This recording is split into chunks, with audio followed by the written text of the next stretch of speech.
Assalamu alaikum. Good morning and a very warm welcome to all for our first webinar of the webinar series for the year 2021. I am Amit Shuna, Director at the National Library of Maldives. Before we go further with the webinar, I would like to give few housekeeping announcements. The duration of this session is 1 hour and this meeting is being recorded.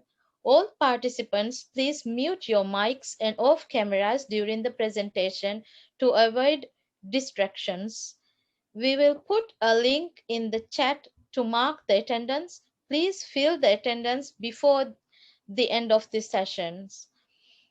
We will issue a certificate to those who completes the evaluation form. The evaluation form also will be posted in the chat box at the end of the presentation. For those who fill the evaluation form only, we are going to issue the certificate. And many thanks to Dr. Gina for all the kind help given to the National Library to make this webinar series to happen. Dr. Gina is an independent researcher from Singapore. Well, topic for today's webinar is how to keep students engaged. Quite interesting topic, right? The presentation will provide ideas to connect as well as activities to keep the students in the and to use skills to enhance collaboration with teachers through lesson planning as well as being an advocate for resources one might have within their school. We are very pleased to welcome very experienced expert in the field, Miss Amanda Gintaut. Thank She you. has been an educator for 15 years with the past 6 years as a teacher librarian. She started her career in her native country, Canada. She has taught in Mexico, Colombia, and in currently the middle school teacher librarian at Dubai American Academy. She recognizes the need to develop research and critical thinking skills with her students and is passionate about improving the way students approach and follow through with research.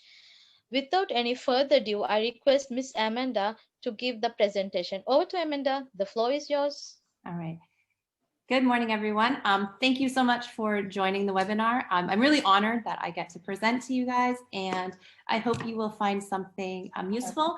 And I will admit I'm a little nervous, so please bear with me if anything goes wrong or whatever. So I'm going to start sharing my screen right now as I have a presentation for you to go through.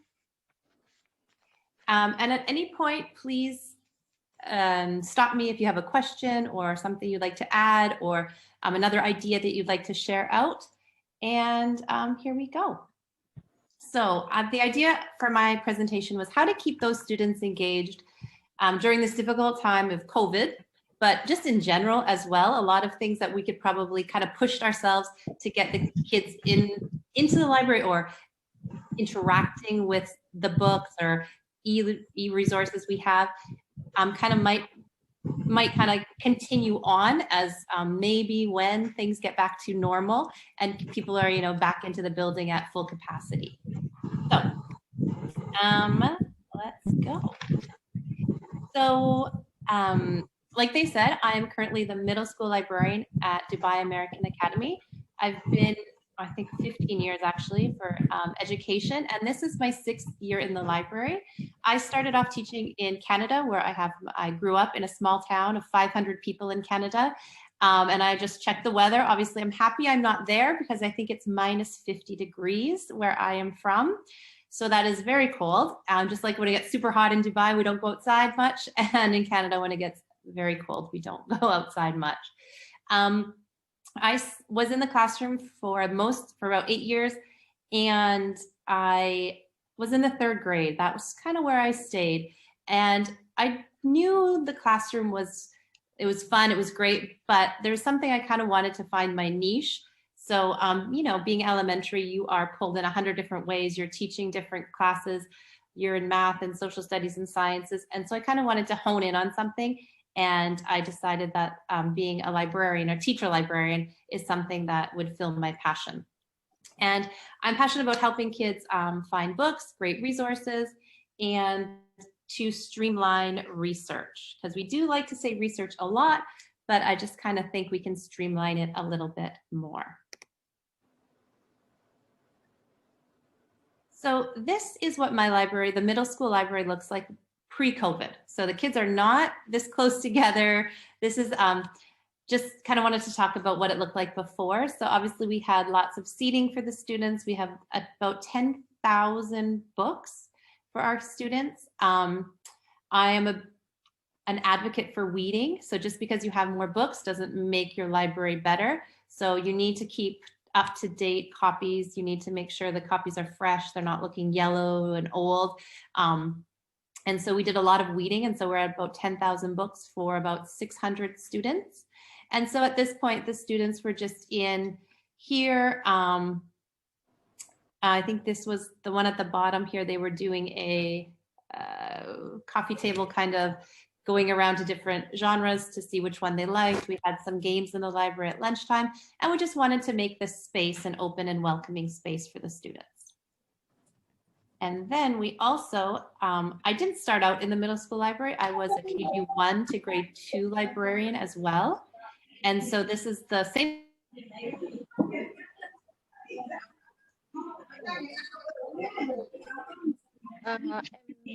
All right. Okay, so this is the elementary library.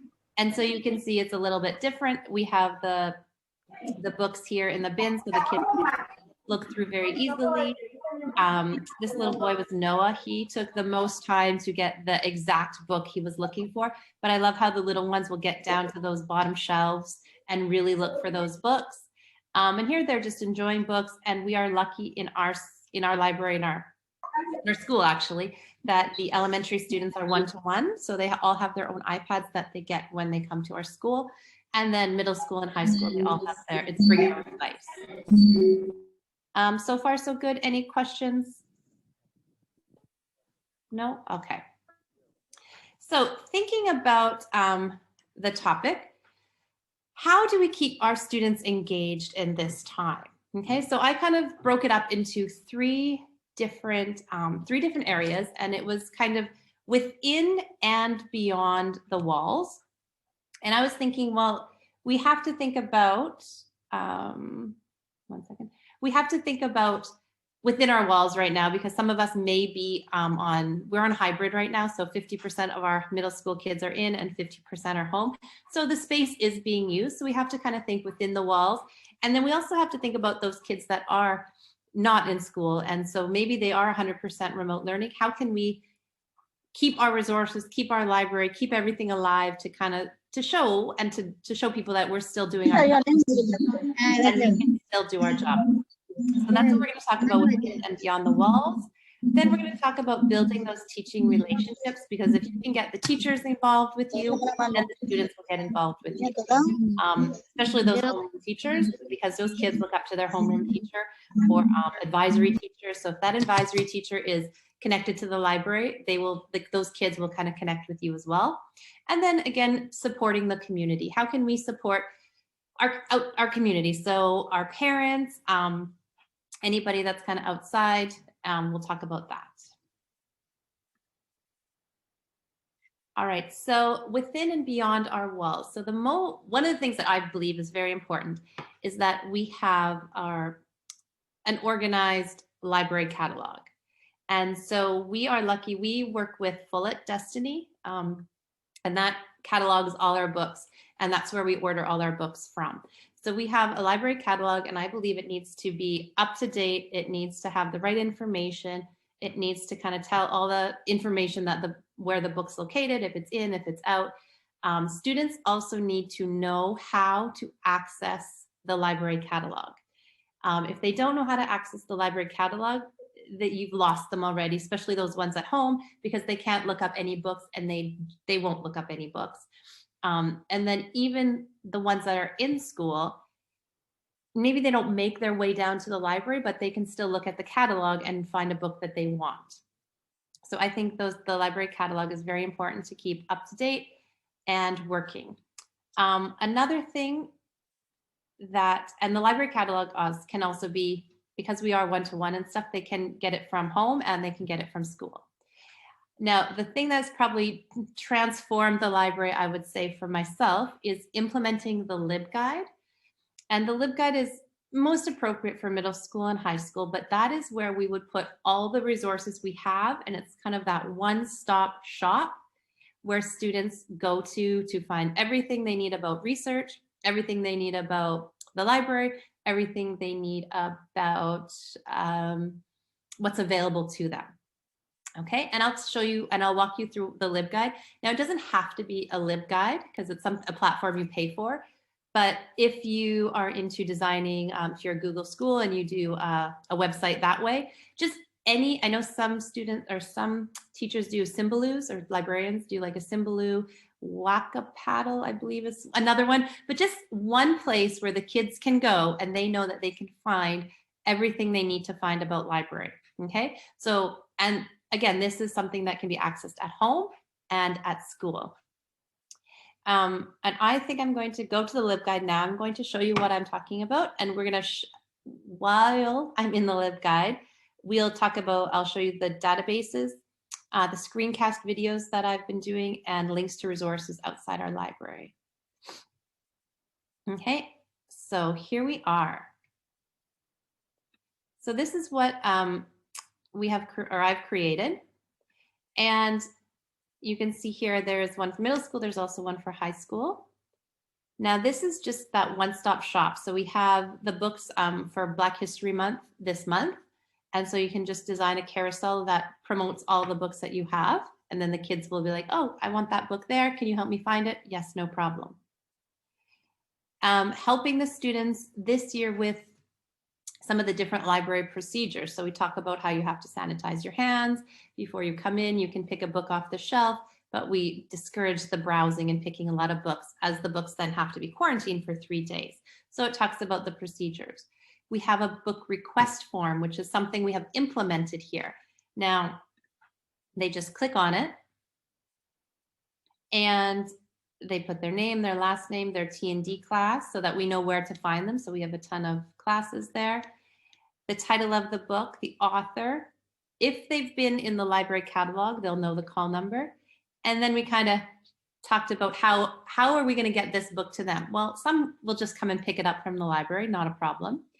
I would prefer to have it delivered to my classroom during T&D because that's where we can find them. So I like to call this their VIP service that we offer to them. Now, what I would need to add in here is one more, because we do have students that are 100% remote learning. However, that does not mean that they cannot choose books from the library. So either they send their parent or their driver, and they will come and they'll go to just downstairs in the foyer and they'll pick it up from reception. So it's, again, we're working with the families, with the students, on how they can still get books from the library. And that was our book request form. And it has, obviously we didn't have this last year, but it's something that we might even continue, because I think it's just a great way for those kids who kind of forget at lunchtime. I'll go to the library at lunchtime. They never make it. So it's like, oh, we'll bring the book to you. Not a problem. I also have some trouble signing in. So like I said, everybody has a library account. And if it's not working, they just fill in this form and then we can help them that way. They don't have to send an email. They fill in the form. My assistant looks over what's happened with it, and then she takes care of it and gets back to them within the day. And then that way they're not losing any time and the account is fixed right away. Moving to our library catalog. Okay, so this is what our catalog will look like. And again, just having something that's visually pleasing for the students to keep them engaged, that they will access, okay? And this is the catalog. They can search through different topics, obviously, collections, ebooks, and every student has a login. So we have it, synced with their Google account. So they just have to do a one-click single sign-in.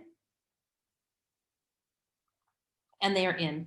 And then through that, they can see which books are in, which are out. They can put books on hold. So if I wanted to use this book, this is the book I wanted, then I can just add a hold on it. And so the students can do this. Because of COVID, I would say this is actually being used a lot more than what it ever was used in the past. So that's a good thing for it. All right, then continuing to try and kind of keep those kids engaged. So again, one-stop shop. So we have other links. So if kids are into ebooks and audiobooks, we have a lot of different, obviously Project Gutenberg has the free books because they're public domain after, I think it's 100 years, open culture books. So we just have some links here to help kids find what they're looking for. Sharjah Libraries has the Overdrive subscription. So if they're into ebooks, this will direct them to the Sharjah Library, and then they will have to buy a membership. It's about 100 dirhams, which is not a lot of money. So it's about 100 dirhams, and then they have access to the Sharjah Library. So it works really well. Audible, if they're into, obviously, the audiobooks. And then just a nice article where they can kind of get some, be thrifty and try and get some free ebooks or books online there. All right. So again, let me just close that. With our LibGuide, it is all the links just to help the kids engage with reading, okay? And then they're there on their own and they can look around. The other ones that I like to engage with reading, we have book lists and recommendations, the awards that were just kind of handed out to update that. And then I added, anytime you can connect with teachers or connect with something that's happening in your school. So we are starting DEAR time in our T&D, which is drop everything and read. So for one period, this is only like half a period. So it's about 40 minutes, one 40-minute block per week, sorry. Students drop everything and read. And that's what we do. We just read.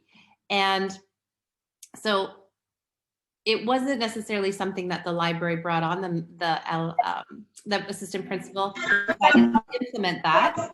And so you kind of have to find anything that you can to get involved. And so I was thinking, well, let's do some first chapter Fridays were quite popular. And so I decided to make a whole list of chapter books where other librarians had recommended that the first chapter is going to get the kids to continue reading it. So we encourage kids to come look at this page. We encourage staff to look at this page, take a book with them, read the first chapter to the students, and then one of the students can have the book. Okay, so it's just a whole list of books that come highly recommended other librarians. And then I know this is a lot of information I'm throwing at you, but I'm just wanting to show you what the LibGuide can do and all the things that can just be at that one place. So we have research. We follow an information fluency cycle for research. So we have it down there, and then just trying to help any way we can with research. So for the teachers, we have a scope and sequence for grades 6 to 8. So they can come and check this anytime thinking about, okay, where should they be for research? We have note-taking.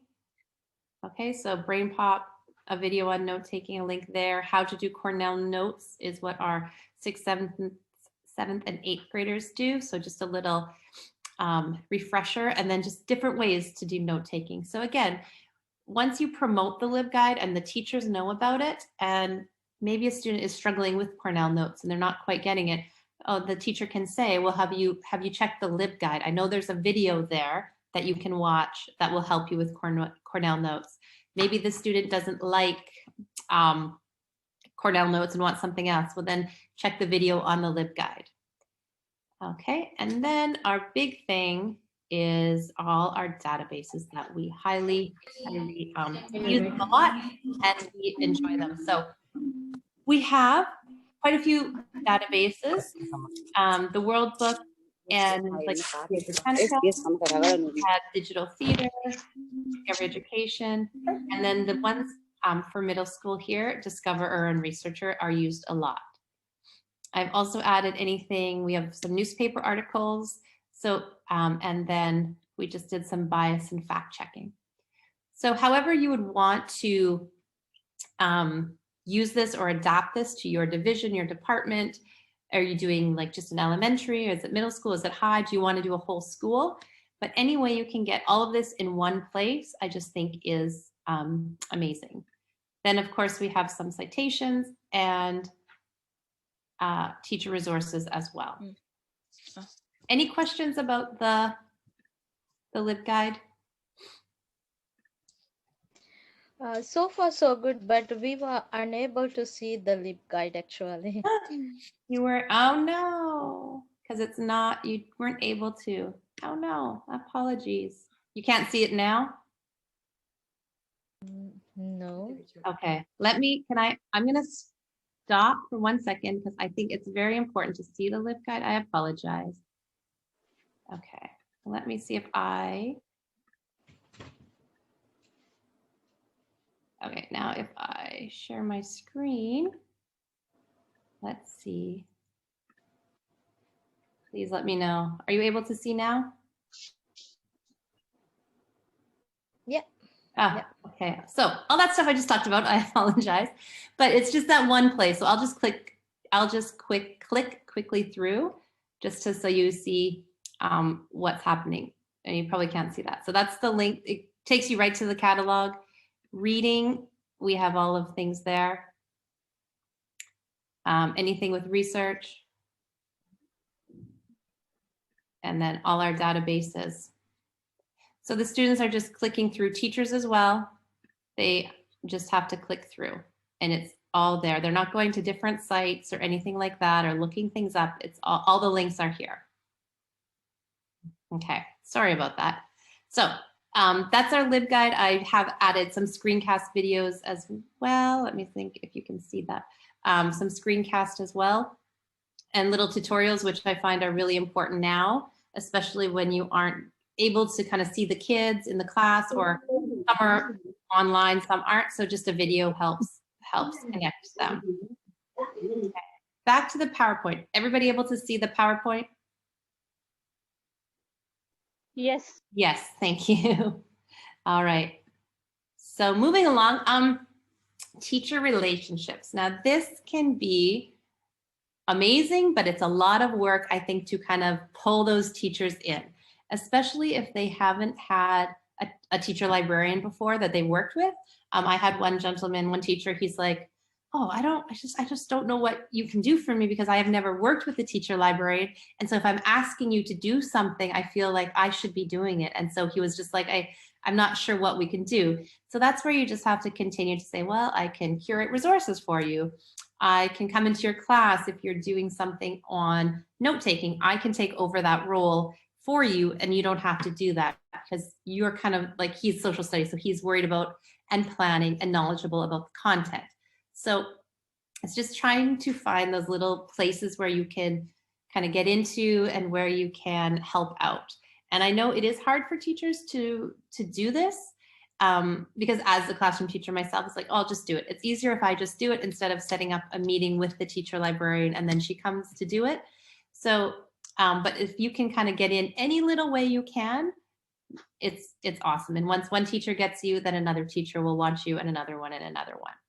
So one way we can do that is curate those resources. So whether in your elementary, it's a lot of books, right? Because they still like hands-on books that you can get, whether it's making something new on your LibGuide or website that's going to help a unit maybe. And then it's again, continual communication, checking back, sending emails, reminders, popping in their classroom.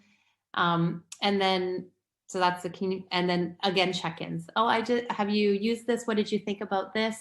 All of that stuff. And I feel sometimes it feels like you're bothering them, but that's your job. Like, right. So if it's kind of like sometimes their job and what they need from you makes your job.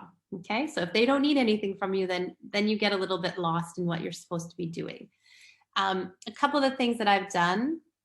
So just to build that teacher relationship, at the beginning of the year, a couple years ago, we just put a little mint on their desk and put this welcome kind of note, have a great school year. And then it let them know about the catalog. It let them know about who I was and our email. And this is when we had two librarians. So just those little things. We did a book club with the teachers as well. And so they joined the book club, and we had a Zoom conversation on June 3rd. And then I wonder if do I have it on here? Every week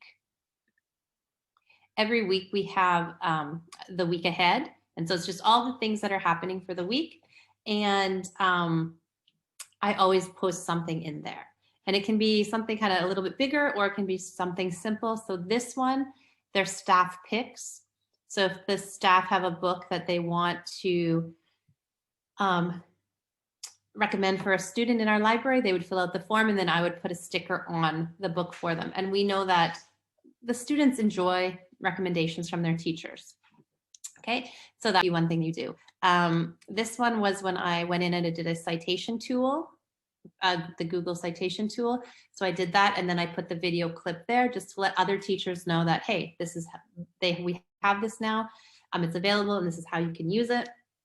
I promoted something outside of the library, which was the Emirates Lit Fest that we do. And then for the month of March, we are having a big reading madness, March Madness, that goes along with the UAE month of reading.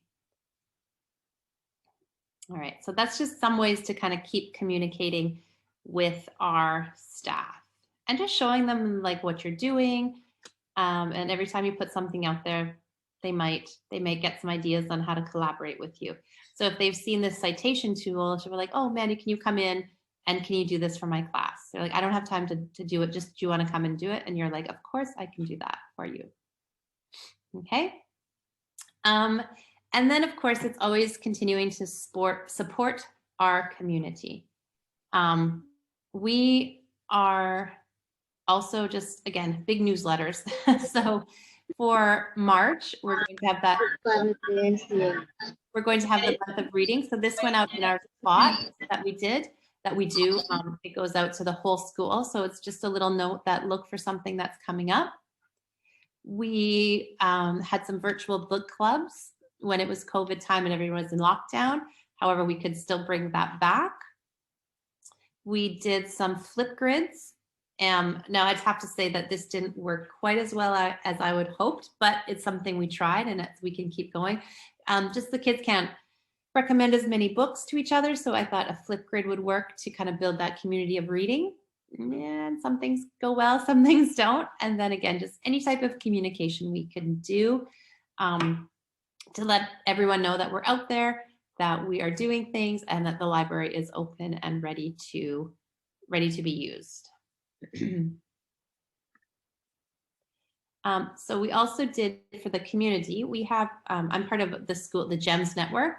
So we had just a couple of years ago, 2016, we had a library network meeting. So it's when all, like you guys are doing right now, when all of the librarians in GEMS get together, and then we just kind of discuss how our libraries are going, what's happening, what we can improve. And so we hosted it at our library the one year. And then I think this is probably one of my favorite things that we have done in the library. It was Love My Library Week. This was when I was in elementary, and we were at a different school. Our school moved over, but we were in the elementary section, and the space was a little bit bigger, and the kids just love to come in to our library after schools from 2:40 about to 3:30, and we had different activities for them to do during that week. So we had a read aloud, board games, library treasure hunt, which is always fun, is like finding the books off the spine labels with the call numbers, and then just a contest. So those are just some things to keep kids engaged. And we could try and figure out how to do it virtually. Kahoots are really big right now. And maybe it could be out of the catalog, you could do it, but it's just bringing that community together, bringing your readers together, and just kind of supporting everybody that way.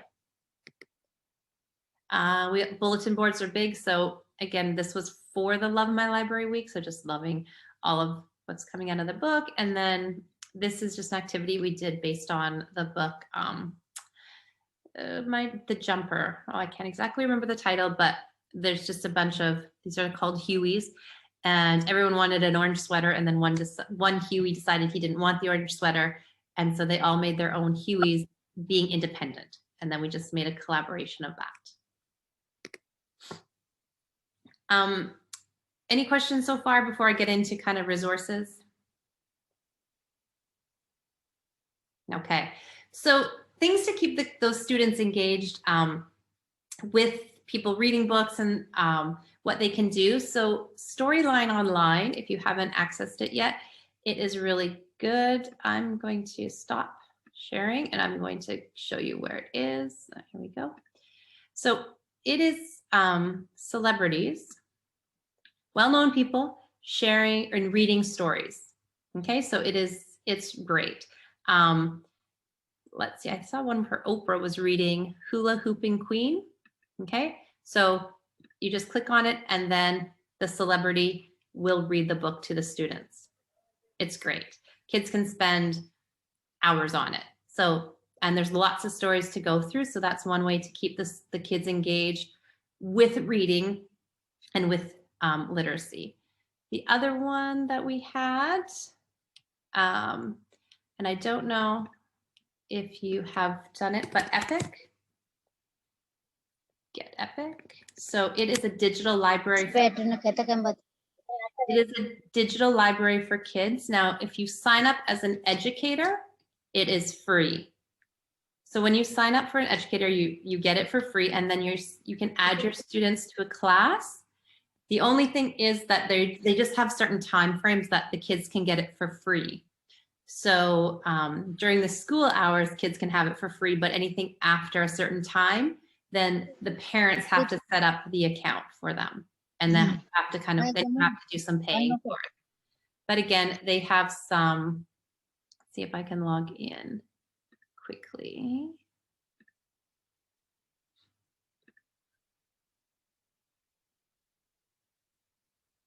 Our kids in the elementary, they use this all the time.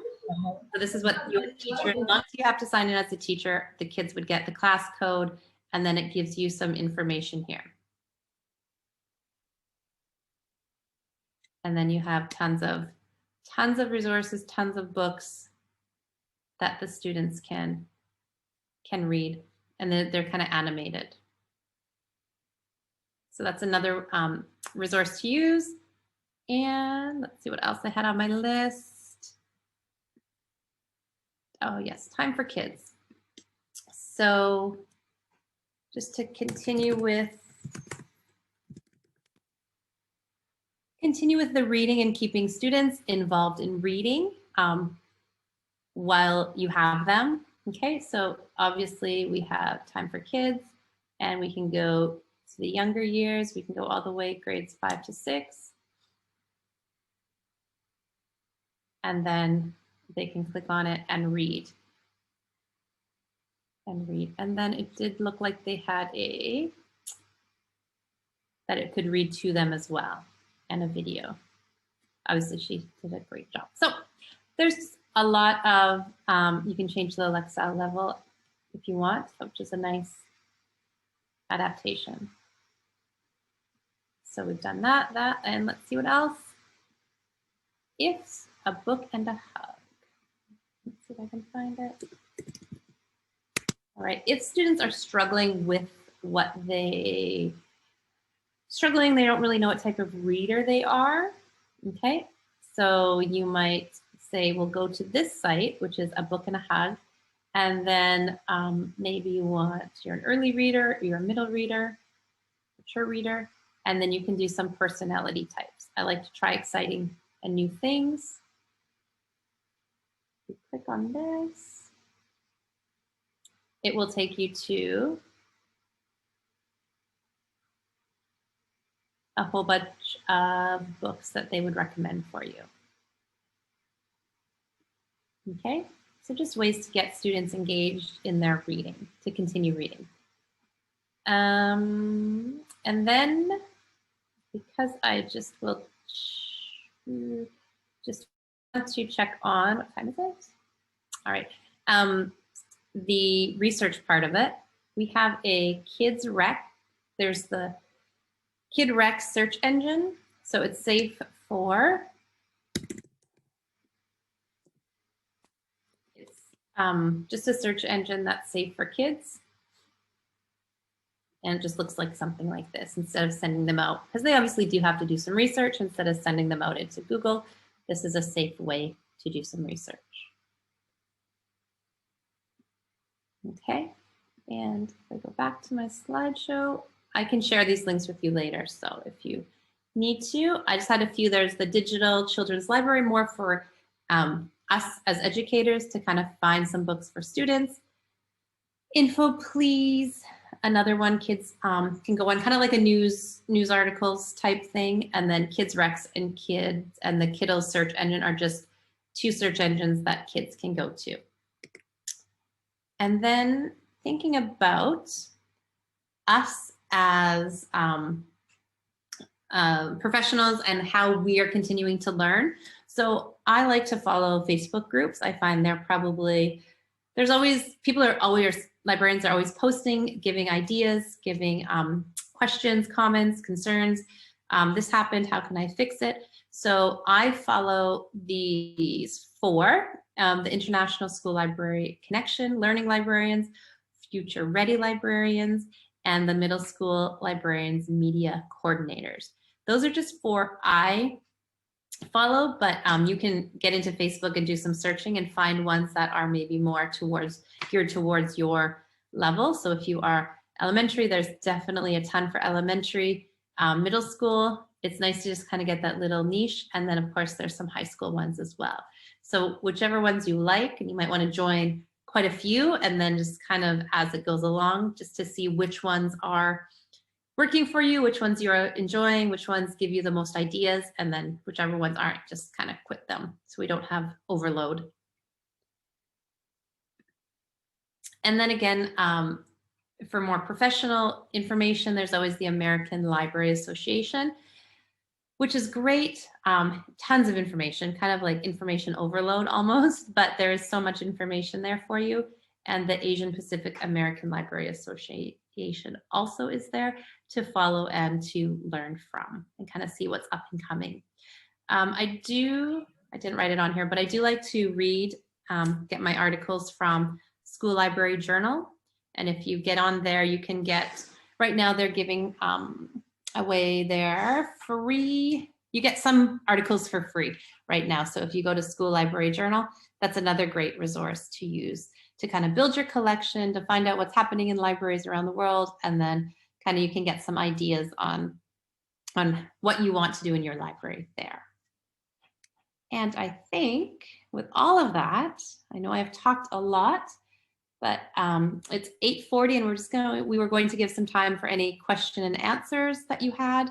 Hopefully I can find some answers for you and just any conversations that you had. So I'm going to stop sharing my screen. And do we want to open it up to questions about anything?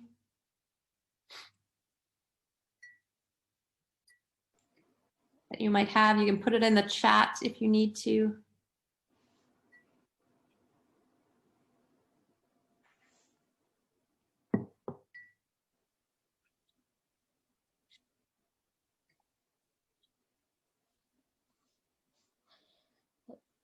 I have one thing to clarify.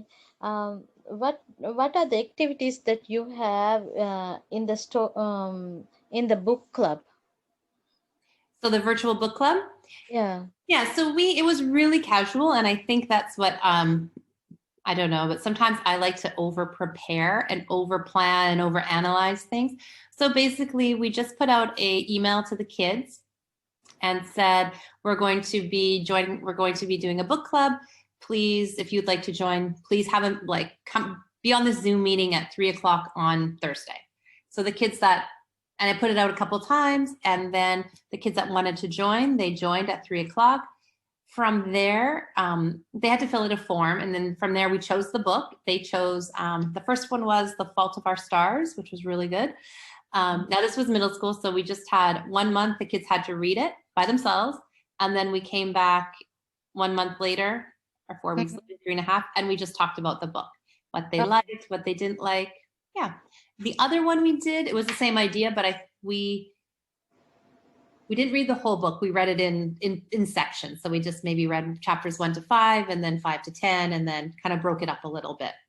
But it was very just, let's come and have a chat about the book. There was about 5 kids, which I think is great. I mean, anyway, you can get those kids involved. So yeah, it was nice. One participant is asking the resources that you have shared are free. Yeah, the Epic is free. The ones I shared, yes, were free on that page that I will make sure I get to you guys. Yeah. Epic and the Story Guild, the storyline, that is all free. Okay. Yeah. And now we have put up the evaluation form in the chat box, so it would be great if you fill the if the participants could fill the form so that we can evaluate, and also we'll be issuing the certificates for the participants who already filled. Okay. Any participants have got any questions for Amanda? Or any suggestions or suggestions, what you're doing in your library that seems to be working well during this time? You must be doing something. A lot of you are doing a lot of good things. And I think that's maybe with us as librarians, we're just like a little bit modest, right? We're like, yeah, we're doing this, but. Yeah, we have got over 100 participants here. So somebody has to be doing something good in their library. They'd like to share.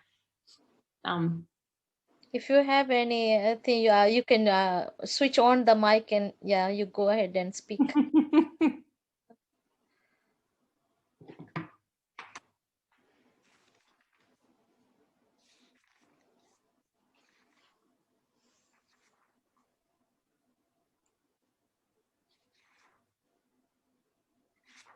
LibGuide, for me, it's very fascinating, the LibGuide. Was it developed by the school or? Yeah, so the school, we purchased a subscription to it. And I kind of thought we need something as a one-stop shop. I had kind of worked a little bit with Google Sites, but because the LibGuide's made especially for librarians, I was like, no, I think we should try that. And so it's been good. It's definitely a challenge to get it all looking so nice, and you can spend a lot of time doing that. But if that's something you like, and sometimes you need some coding background, so if anyone's out there and like that's what you really like, this LibGuide I think is something for sure, especially for the middle school, high school kids.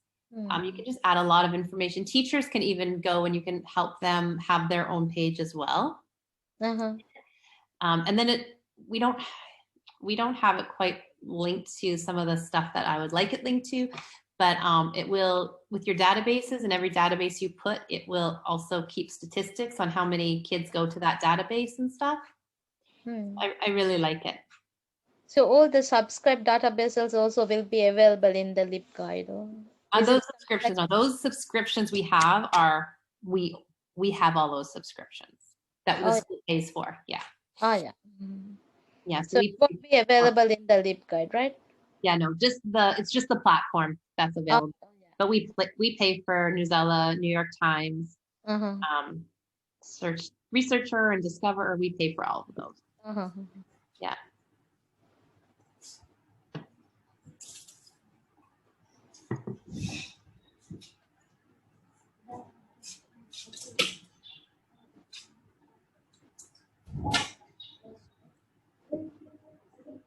If no questions, I think we can. Right. Any questions? If no questions, I think we can wrap up. Okay. Perfect.